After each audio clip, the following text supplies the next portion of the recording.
Más carabineros, más policías, más PDI. ¿Dónde? En Calama. Después de lo ocurrido anoche.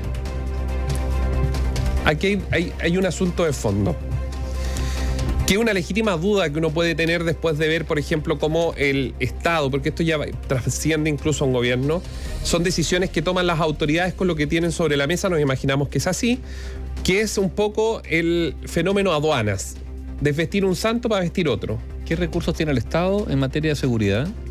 ¿Qué recursos tiene o qué recursos quiere usar? Porque recuerdo también que hay algún tipo de implementación que se ha resuelto no usar, ¿no es cierto?, la famosa pistola eléctrica, está bien, pero personal humano, ¿de qué capacidad de movilización de recursos humanos policiales tiene hoy día el Estado? Y de qué manera el envío, en este caso, de un contingente de carabineros suplementario a Calama, bueno, de algún lugar tiene que salir, y qué pasa en ese lugar, de dónde salen. Más allá, ojo también, de la presión, del estrés laboral hacia las fuerzas policiales, que tienen que redoblar turno y todo eso. Pero claro, ¿cuáles son las cartas que tiene hoy día, en este caso, el Ejecutivo o la policía, digamos, para poder desplegarla en el territorio? ¿Con qué se cuenta? Es que a ver, lo que queda, o lo que cuando uno conversa con las policías, bueno, ustedes saben, nuestros auditores saben, uno conversa no con la oficialidad, con el carabinero que está en la calle. Muchos incluso nos están escuchando porque son auditores sistemáticos de la radio. Finalmente los mueven, los ponen en un lugar. Entonces la duda legítima que uno tiene, que por eso lo comparo con aduanas, es de vestir un santo para vestir otro. Sacar un camión de Concepción de los 5 puertos, dejarlo sin camión escáner para poner en San Antonio. Bueno, la duda legítima es desvestir todo el resto de la región o de las regiones del norte para trasladarlos a Calama. ¿Es esa la solución? Porque el mejor ejemplo es lo que va a hacer y las malas decisiones que está tomando la delegación regional Biobío, que quiere autorizar, entiendo que ya lo autorizó, un partido de la Universidad de Chile con la Universidad Católica el próximo 30 de abril. Pese a todo lo que se le advirtió, pero claro, el canal del fútbol tiene que hacer su negocio, los equipos tienen que hacer su negocio, y resulta que necesitan 900 carabineros en el estadio Collao. ¿Sabe eso? Eso lo sabe la delegación regional, tienen los informes técnicos, pero la presión de la platita del canal del fútbol y otros lleva a que estos cercos se corran. ¿De dónde van a sacar 900 carabineros para el hospital, para el estadio Collao? El Esterroa.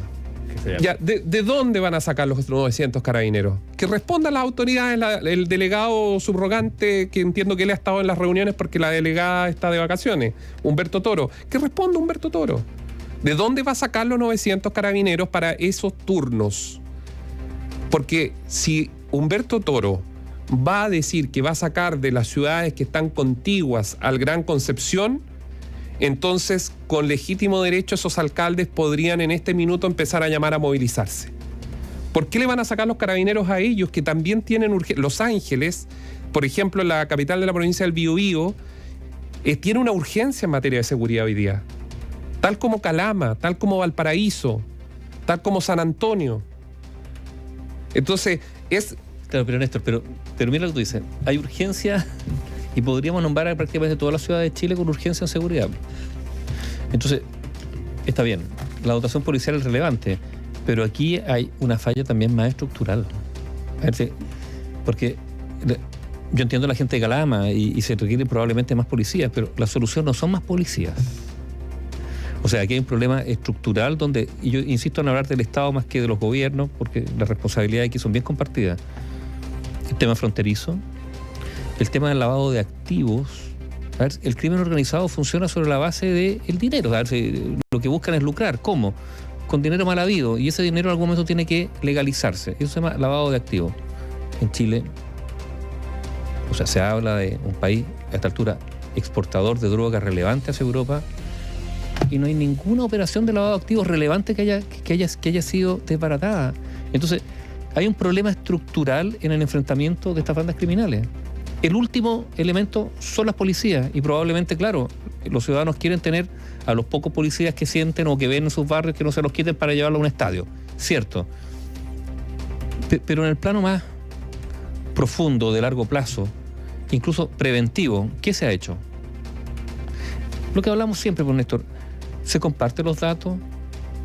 ¿Hay información de No sé, el otro día me hablaban, por ejemplo, en un lugar cercano al cuartel general de la PDI, no sé, alguien que compra una decena de departamentos.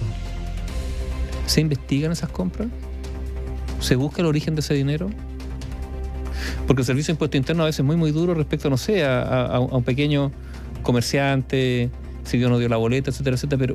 Pero hay algo más que eso en la alta estructura. Entonces, a veces no es que nos preocupemos de las minucias, pero para abordar esos temas también hay que ver los grandes pilares en los cuales se asienta esta criminalidad. Que es la gran política. Y uno es el gran negocio. O sea, aquí hay aquí hay un lavado de dinero grande, en la medida que es grande la criminalidad y vemos crecer el narcotráfico, en paralelo tiene que haber un crecimiento evidente del lavado de activos. De eso se sabe muy, muy poco. Estoy hablando de operaciones que hayan terminado exitosamente. Quizás han habido muchas operaciones, pero que han fracasado. Sería peor todavía. Ese es un tema. Lo otro, el control fronterizo. A ver si esto se tomó a la ligera. Se tomó tan a la ligera que hace 2 años el fiscal nacional, el señor Bravo, dijo que sí, que había presencia y habló de cartel Sinaloa. Sí. Jalisco Nueva Generación, Sinaloa y el Golfo. Y el Golfo, que son de Buenaventura, que son de Colombia. Ay, pero sí, esas 3 organizaciones son transnacionales del crimen. Y sí, se dio una cuenta pública. ¿Qué se hizo al respecto? Sí, pero mira, Nivando, 2 cosas como para ir cerrando. Lo primero, cuando yo menciono lo que está pasando en Concepción, es elocuente de que ese partido de la Universidad de Chile con la Universidad Católica debería jugarse en Santiago si tienen, para eso tienen en Santiago COP y tienen la cantidad de carabineros suficiente. Eso por un lado.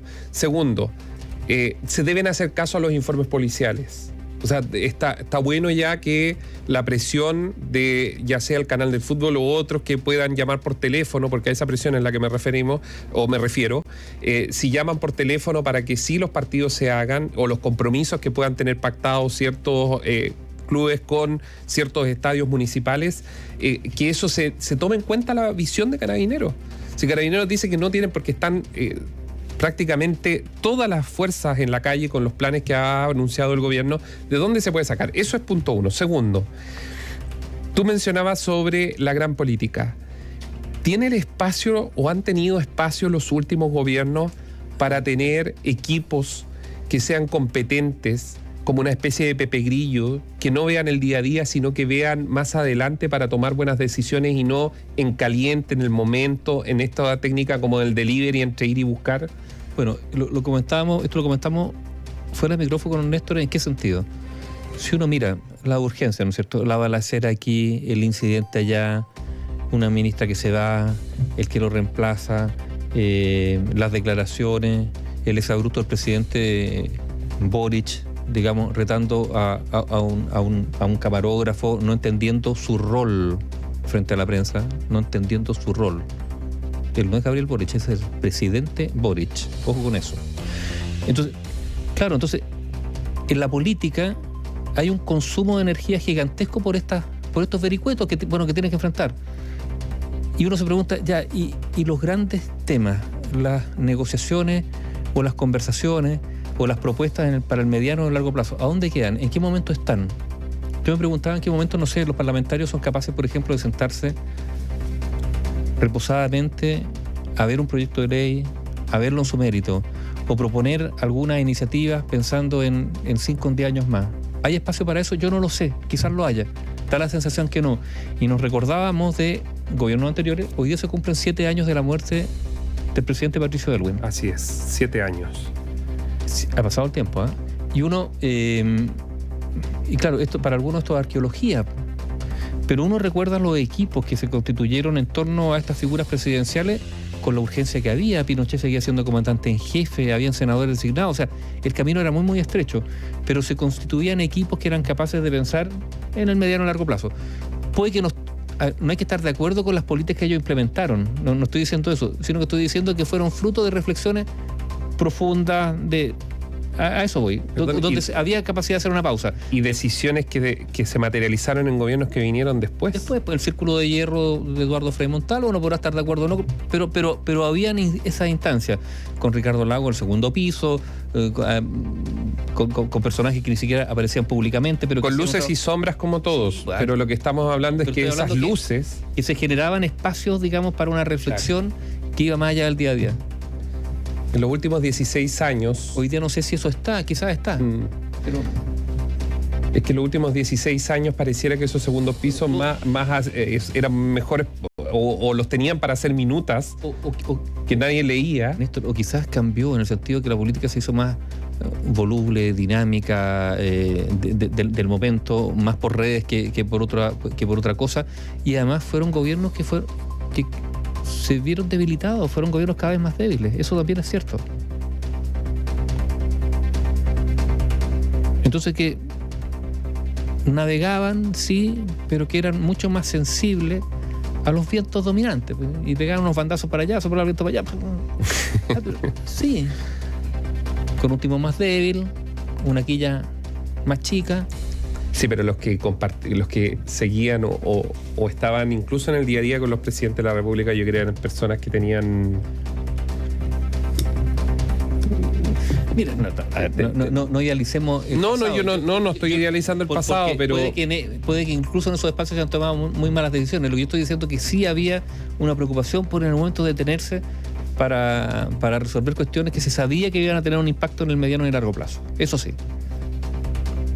Hoy día hay una aceleración en la vida cotidiana de todas las personas. Los auditores nos podrán contar sus anécdotas, digamos, cómo se les va el día. Y eso también se transmite en la política.